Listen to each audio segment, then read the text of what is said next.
每日可能收到呢啲陌生來電唔止一次，你會唔會聽？有人嫌麻煩一律唔聽，但亦因為咁可能會錯過一啲重要嘅通知。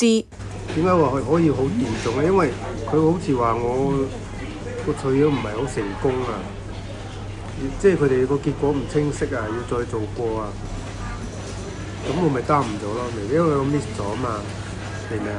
咁如果我真係有事嘅，咁可能我就醫唔切噶嘛。通知病人嘅醫生都試過打極，對方都唔聽。咁就真係打半個鐘都冇人聽。咁中間你點算呢？個病人情況又真係轉差緊，而個病人又唔係年紀太大嗰啲，咁嘅情況真係好需要即刻揾到屋企人。因為郭醫生唔想錯過緊要嘅電話，佢寧願所有電話都聽。喺採訪期間，又係真定假啦嘛？又收咗線。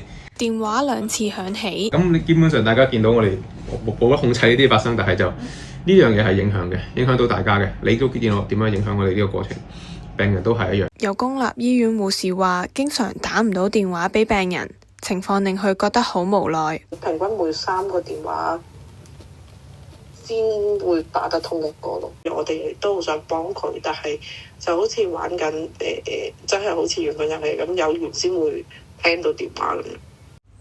電話令大家溝通更容易，亦或帶俾大家煩惱。申報人仲做咗調查，同揾咗學者一齊分析。